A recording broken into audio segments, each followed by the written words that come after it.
Hello everyone, welcome to our channel career talks. आज के session में डिस्कस करने वाले हैं हम लोग इंडिया में इलेक्ट्रॉनिक सेक्टर की क्या ग्रोथ स्टोरी है, उसको लेकर के क्या विजन गवर्नमेंट के द्वारा प्रिपेयर किया जा रहा है, इस सेक्टर में क्या डिफरेंट चैलेंजेस हो सकते हैं, इस इलेक्ट्रॉनिक सेक्टर की ग्रोथ की जरूरत इंडिया को कितनी है और ये इंडिया के लिए कितना इंपॉर्टेंट है, और इसको अचीव करने के लिए इंडिया ने अभी तक क्या क्या स्टेप्स उठाए हैं।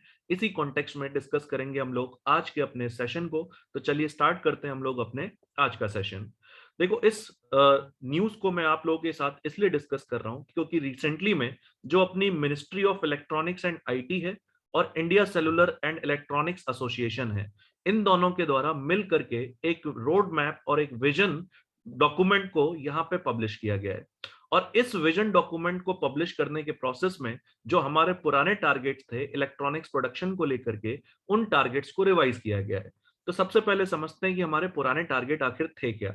देखो, अपने देश में इलेक्ट्रॉनिक सेक्टर में प्रोडक्शन को बढ़ावा देने के लिए भारत सरकार के द्वारा 2019 में पब्लिश किया गया था नेशनल पॉलिसी ऑन इलेक्ट्रॉनिक्स। ये पॉलिसी के अंतर्गत हमने टारगेट अपने लिए सेट किया था कि बाय ईयर 2025 हम अपने देश में almost around 400 billion US dollar के अराउंड इलेक्ट्रॉनिक सेक्टर में प्रोडक्शन कर रहे होंगे। लेकिन जैसा कि हम सभी को पता है कि पिछला 2 साल किस तरीके से कोविड के कारण जो प्रोडक्शन है, जो इंडस्ट्रियल ग्रोथ है, वो सभी सेक्टर्स की अफेक्टेड रही है। तो उसका प्रभाव कहीं ना कहीं इलेक्ट्रॉनिक सेक्टर पर भी हमें देखने को मिल रहा है। और इसी वजह से यहाँ पर जो ये पुराना टारगेट है, उसी पुराने टारगेट को रिवाइज करने के लिए रिसेंटली में मिनिस्ट्री ऑफ इलेक्ट्रॉनिक्स और आईटी के द्वारा और आईसीईए के द्वारा इस टारगेट को रिवाइज करने के लिए एक डॉक्यूमेंट पब्लिश किया गया है और उसमें नए टारगेट यहां पर अनाउंस किए गए हैं। तो जो नया टारगेट यहां पर अनाउंस किया गया है, तो उस नए टारगेट के हिसाब से हम बाय ईयर 2026 इलेक्ट्रॉनिक सेक्टर की कैपेबिलिटी को इस तरीके से एनहेंस करेंगे कि बाय ईयर 2026 हमारे देश में टोटल 300 बिलियन डॉलर के आसपास इलेक्ट्रॉनिक सेक्टर में जो प्रोडक्शन है, वो प्रोडक्शन को अचीव यहाँ पे किया जा सकता है। तो यानी कि जो नया टारगेट है, उस नए टारगेट में हम 400 बिलियन से हमने टारगेट को रिड्यूस कर दिया है 300 बिलियन यूएस डॉलर पे, और जो ईयर था 2025 का, उसे हमने बढ़ा दिया यहाँ पर 2026 तक। और ये किया गया भारत सरकार की ministry of electronics and IT और आईसीए के द्वारा मिलकर के।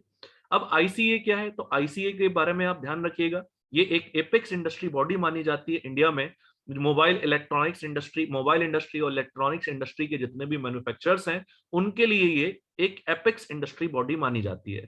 अब जो ये विजन के द्वारा पब्लिश किया गया है, इससे पहले भी एक विजन पब्लिश किया गया था नवंबर 2021 में, और उसमें फोकस किया गया था कि किस तरीके से हम इंडिया का जो इलेक्ट्रॉनिक्स और प्रोडक्शन है उसको बढ़ाएं, और साथ ही साथ एक्सपोर्ट सेक्टर में इंडिया को किस तरीके से यहाँ पर इंडिया का एक्सपोर्ट वैल्यू बढ़ाया जाए, इंडिया का इलेक्ट्रॉनिक सेक्टर में जो ग्लोबल वैल्यू चेन है उसमें इंडिया का शेयर किस तरीके से बढ़ाया जाए, इसको लेकर के पहले भी यहाँ पे डॉक्यूमेंट पब्लिश किए जाते रहे। तो ये उसके बाद सेकेंड इंपॉर्टेंट पब्लिशमेंट है यहाँ पर, और इसमें हमने अपने लिए टारगेट रिवाइज कर लिए हैं।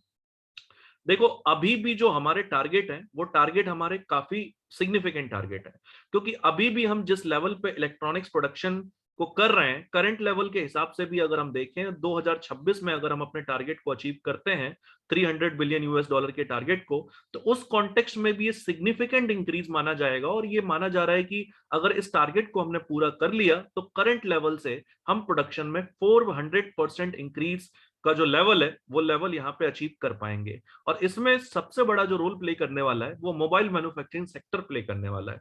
अभी करंट में इंडिया में मोबाइल मैन्युफैक्चरिंग सेक्टर की जो करंट वैल्यू नापी जाती है, वो 30 बिलियन यूएस डॉलर के आसपास है। और ऐसा माना जा रहा है कि ये सेक्टर में जो कंट्रीब्यूशन है, इलेक्ट्रॉनिक सेक्टर में इसका कंट्रीब्यूशन जो है मोबाइल मैन्युफैक्चरिंग का, वो जल्दी ही 100 बिलियन यूएस डॉलर को क्रॉस कर जाएगा।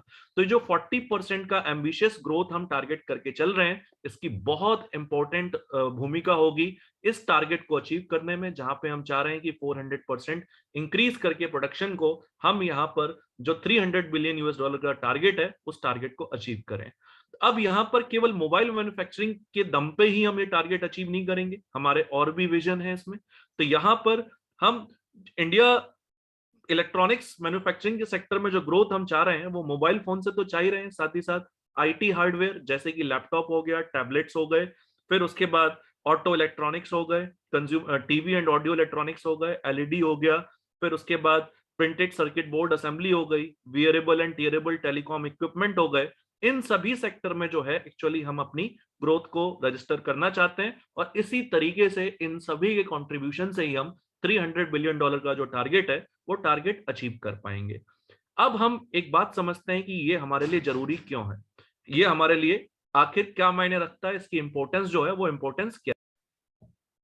अब इसकी जरूरत क्यों है हमें, तो इसको जरा सा हम कंपेयर करके देखते हैं। इंडिया में इलेक्ट्रॉनिक सेक्टर का क्या स्टेटस है और चाइना में यहाँ पे इलेक्ट्रॉनिक सेक्टर का क्या स्टेटस है। देखो, इंडिया का जो एक्सपोर्ट शेयर है, उस एक्सपोर्ट शेयर में सबसे ज्यादा जो कंट्रीब्यूशन आता है वो आता है मिनरल फ्यूल्स इंक्लूडिंग ऑयल वाले सेक्टर से, राइट। अब इंडिया में बात अगर हम लोग करें तो इंडिया में जितने भी मशीनरी हैं इंक्लूडिंग कंप्यूटर्स, इसमें अभी हम लोगों का जो करंट एक्सपोर्ट प्रोफाइल है, उस करंट एक्सपोर्ट प्रोफाइल के हिसाब से हम ऑलमोस्ट अराउंड $21.2 बिलियन का जो वैल्यू है वो जनरेट कर रहे हैं। और इसका हमारा जो एक्सपोर्ट सेक्टर में कंट्रीब्यूशन है वो आपका 6.6% के आसपास है। फिर इलेक्ट्रॉनिक सेक्टर में जितनी भी आपकी अलग तरीके की इलेक्ट्रॉनिक मशीनरी है, अगर हम लोग कंप्यूटर को हटा दें यहाँ पर, तो मशीनरी इंक्लूडिंग कंप्यूटर्स को अगर हम लोग हटा दें, तो उसके सिवा अगर हम लोग बाकी के इलेक्ट्रिकल मशीनरी और इक्विपमेंट की अगर हम लोग बात करें, तो rest of the electric machinery और इक्विपमेंट से जो कंट्रीब्यूशन आता है हमारे एक्सपोर्ट में, उसकी वैल्यू है आपकी ऑलमोस्ट अराउंड $14.7 बिलियन के आसपास। और इसका हमारे टोटल एक्सपोर्ट में कंट्रीब्यूशन है 4.5% के आसपास। अब अगर इन्हीं सेम पैरामीटर्स में अगर हम चाइना को कंपेयर करें, तो आप समझ पाएंगे कि इंडिया के इलेक्ट्रॉनिक सेक्टर का क्या स्टेटस है और चाइना के इलेक्ट्रॉनिक सेक्टर का यहाँ पर प्रेजेंट में क्या स्टेटस है। तो अगर मशीनरी इंक्लूडिंग कंप्यूटर्स की बात करें, तो चाइना का जो कंट्रीब्यूशन आता है इस सेक्टर से एक्सपोर्ट में, वो आता है $417 बिलियन के आसपास। यानी कि आप समझ सकते हैं कि इंडिया का कंट्रीब्यूशन जितना आ रहा है कंप्यूटर्स से एक्सपोर्ट में, उसका ऑलमोस्ट 20 टाइम्स कंट्रीब्यूशन आ रहा है चाइना का। और चाइना का यहाँ पे $417 बिलियन के आसपास वैल्यू जो है वो जनरेट हो रहा है इन मशीन से जो कंप्यूटर्स में इस्तेमाल किया जाता है। फिर उसके बाद अगर चाइना की हम लोग इलेक्ट्रॉनिक्स मशीनरी और इक्विपमेंट की बात करें, तो इस इलेक्ट्रॉनिक्स मशीनरी और इक्विपमेंट में चाइना का जो एक्सपोर्ट शेयर है वो आपका $671 बिलियन के आसपास है। तो आप समझ सकते हैं कि चाइना और इंडिया की इलेक्ट्रॉनिक्स इंडस्ट्री में कितना ज्यादा और कितना ह्यूज डिफरेंस है। और यहाँ पर चाइना का जो एक्सपोर्ट लेड ग्रोथ स्टोरी है उसमें इलेक्ट्रिकल मशीनरी और इक्विपमेंट का कंट्रीब्यूशन ही सबसे ज्यादा है। और फिर उसके बाद हम देख सकते हैं यहाँ पर मशीनरी इंक्लूडिंग कंप्यूटर्स का जो कंट्रीब्यूशन है उनके इकोनॉमी में, वो सेकंड नंबर पे देखने को मिलता है। यानी कि कहीं ना कहीं जो चाइना की ग्रोथ स्टोरी है, उस चाइना की ग्रोथ स्टोरी में इलेक्ट्रॉनिक्स इंडस्ट्री का यहाँ पे बहुत बड़ा रोल माना जाता है। और उसी कॉन्टेक्स्ट में हम भी यहाँ पर इस सेक्टर को ग्रोथ करवा करके, इस सेक्टर में ग्रोथ अचीव करके, जो हमारा विजन है $5 ट्रिलियन की इकोनॉमी बनने का, उस विजन को रियलाइज करने में इस सेक्टर में ग्रोथ जो है वो काफी हद तक हमारी मदद कर सकता है।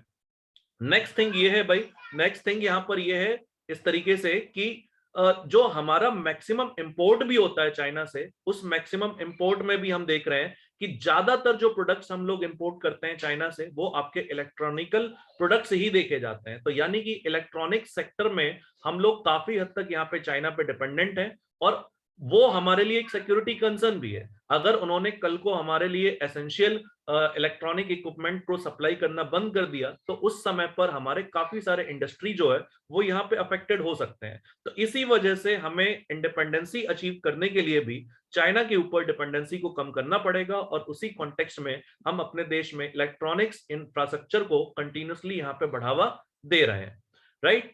फिर उसके बाद यहाँ पर नेक्स्ट हम लोग देखेंगे तो अभी तक हम लोगों ने क्या क्या स्टेप उठाए हैं इस सिचुएशन को सॉल्व करने के लिए। तो उसी में एक स्कीम्स भारत सरकार के द्वारा लाया गया था, और इस स्कीम का नाम है इलेक्ट्रॉनिक्स मैन्युफैक्चरिंग क्लस्टर स्कीम 2.0। तो देखो, इस स्कीम के अंतर्गत कॉमन फैसिलिटी सेंटर्स को डेवलप करने की बात करी जा रही है और इलेक्ट्रॉनिक्स मैन्युफैक्चरिंग क्लस्टर्स को डेवलप करने की बात करी जा रही है। यानी कि इस स्कीम के दो इंपॉर्टेंट कंपोनेंट हैं। एक कंपोनेंट है आपका ईएमसी और दूसरा कंपोनेंट है आपका सीएफसी। देखो क्या है इसका मतलब, जैसे कि मान लो अपने यहाँ पे कोई इलेक्ट्रॉनिक सेक्टर में कोई इंडस्ट्री आती है, तो उस इंडस्ट्री को कुछ सर्टेन फैसिलिटी चाहिए। अब वो फैसिलिटी के लिए हर फैसिलिटी को पाने के लिए वो हर चीज का प्रोडक्शन तो नहीं करेगी। तो अगर उसको वो फैसिलिटीज अगर मिलेगी नहीं तो वो ऐसी जगह पे इन्वेस्ट करेगी ही क्यों जहां पे उसको सारी फैसिलिटी का प्रोडक्शन करना पड़े। तो यहाँ पे इसके पीछे आइडिया ये है कि बीच में होगा एक कॉमन फैसिलिटी सेंटर जिसमें बहुत सारी फैसिलिटीज उन इंडस्ट्रीज को प्रोवाइड करी जाएंगी जो इस फैसिलिटी सेंटर के आसपास मौजूद होंगी, और उनका प्रोडक्शन जो है वो इस तरीके से जब फैसिलिटीज की मदद से जब वो इलेक्ट्रॉनिक सेक्टर को मिलेगा यहाँ पर, तो वो अपना स्पेशलाइजेशन जो है प्रोडक्शन में वो बढ़ा पाएंगे और उनको इन फैसिलिटीज की चिंता ना करते हुए उनको सारी सर्विसेज इस कॉमन फैसिलिटी सेंटर से मिल जाएगा। तो वो जो डिजायर्ड प्रोडक्शन करना चाहते हैं उसी डिजायर्ड प्रोडक्शन को यहाँ पे कंटिन्यू रख पाएंगे। तो इसलिए भारत सरकार लेकर के आई थी आपकी इलेक्ट्रॉनिक्स मैन्युफैक्चरिंग क्लस्टर स्कीम, और उसके तहत यहाँ पर सीएफसी और ईएमसी को यहाँ पे बढ़ावा दिया जाएगा। फिर इसके बाद सेकंड स्कीम अगर हम देखें तो सेकंड स्कीम में जो सेकंड स्कीम है वो है हमारा scheme for promotion of manufacturing of electronic components and semiconductors. तो इसमें भारत सरकार की तरफ से क्या इंकरेजमेंट करी जा रही है? देखो, भारत सरकार की तरफ से इसमें एक लिस्ट जारी करी जाएगी और वो लिस्ट होगी कुछ सर्टेन इलेक्ट्रॉनिक इक्विपमेंट की। तो अगर उस लिस्ट में मेंशन सर्टेन इलेक्ट्रॉनिक इक्विपमेंट की प्रोडक्शन करने के लिए कोई कंपनी तैयार होती है और अगर वो भारत में नई यूनिट लगाने को तैयार है और वो नई यूनिट लगा करके जो भारत सरकार ने जो लिस्ट जारी करी है उस लिस्ट में से मेंशन किसी भी इनपुट का किसी भी इक्विपमेंट का प्रोडक्शन अगर वो कर रही है तो उसमें जितना भी कैपिटल एक्सपेंडिचर आएगा उस कैपिटल एक्सपेंडिचर में से 25% एक्सपेंडिचर भारत सरकार के द्वारा दिया जाएगा और इस तरीके से कंपनी को एनकरेज किया जाएगा यहाँ पर इस सेक्टर में इन्वेस्टमेंट करने के लिए। और इसी स्कीम का नाम है scheme for promotion of manufacturing of electronic components and semiconductors. फिर भारत सरकार ने इसी कॉन्टेक्स्ट में इस सेक्टर में ग्रोथ को अचीव करने के लिए एक और स्कीम लाए थे। इस स्कीम का नाम है प्रोडक्शन लिंक्ड इंसेंटिव स्कीम।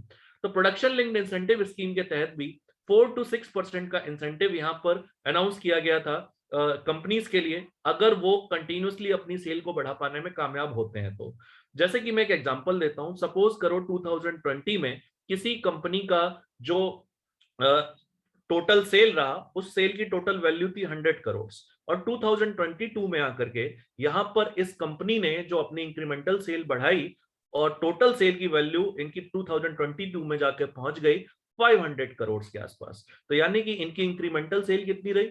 इनकी इंक्रीमेंटल सेल रही आपकी 400 करोड़ के आसपास। तो भारत सरकार क्या करेगी अब इसमें?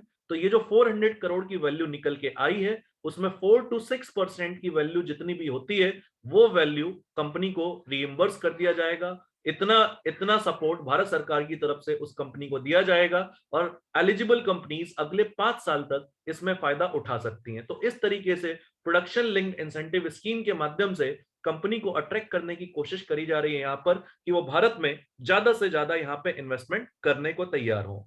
फिर उसके बाद एक और स्कीम है, इस स्कीम का नाम है डीएलआई स्कीम और डीएलआई स्कीम का मतलब है डिजाइन लिंक्ड इंसेंटिव स्कीम। तो यहाँ पर जो छोटी छोटी इंडस्ट्रीज हैं उसमें भी कैसे integrated circuit, chipset, system on chips, IP core, semiconductor link design, इस सभी मामलों में जो छोटे इंडस्ट्रीज हैं, स्टार्टअप्स हैं, एमएसएमई हैं, उनको इस सभी कॉन्टेक्स्ट में डिजाइन इंफ्रास्ट्रक्चर सपोर्ट प्रोवाइड करने के लिए फाइनेंशियल इंसेंटिव्स दिया जाएगा भारत सरकार के द्वारा और इस तरीके से यहाँ पे इलेक्ट्रॉनिक सेक्टर को बढ़ावा दिया जा रहा है।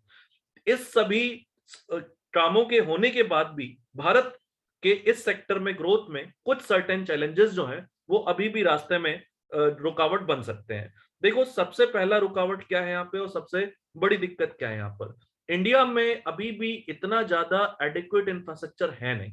मतलब एडिक्वेट इंफ्रास्ट्रक्चर की अगर मैं बात करूं तो proper high speed road network, rail network, फिर वाटरवेज, इसमें अभी हम लोग कमी महसूस कर रहे हैं कहीं ना कहीं। हालांकि हमारी इस सभी क्षेत्र में भी तेजी से काम हो रहा है, जैसे भारतमाला परियोजना के तहत या सागरमाला परियोजना के तहत या नेशनल वाटरवेज के माध्यम से, लेकिन अभी भी हमारे देश में इनफ और एडिक्वेट इंफ्रास्ट्रक्चर नहीं है।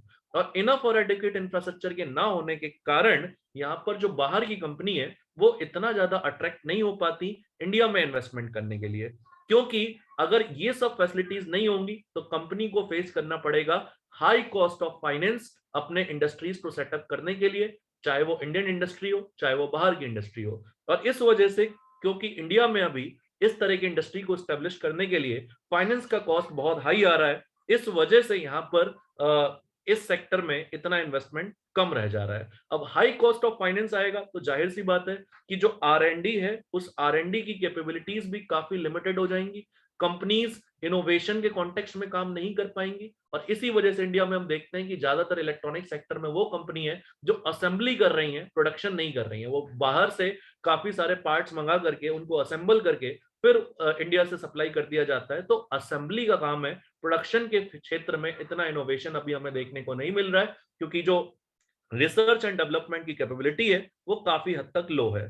फिर उसके बाद इंडिया में जो लेबर की अवेलेबिलिटी भी है, वहां पे भी स्किल की सीरियस कमी देखी जाती है। So there is low skill development, और इस वजह से जो एकेडमिक और इंडस्ट्री की जो डिमांड है उसमें एक लिंक को स्टैब्लिश करना बहुत जरूरी है, ताकि हम हाई स्किल्ड वर्कर्स प्रोड्यूस कर सकें जो कंपनी को अट्रैक्ट कर सकें इंडिया में इन्वेस्ट करने के लिए।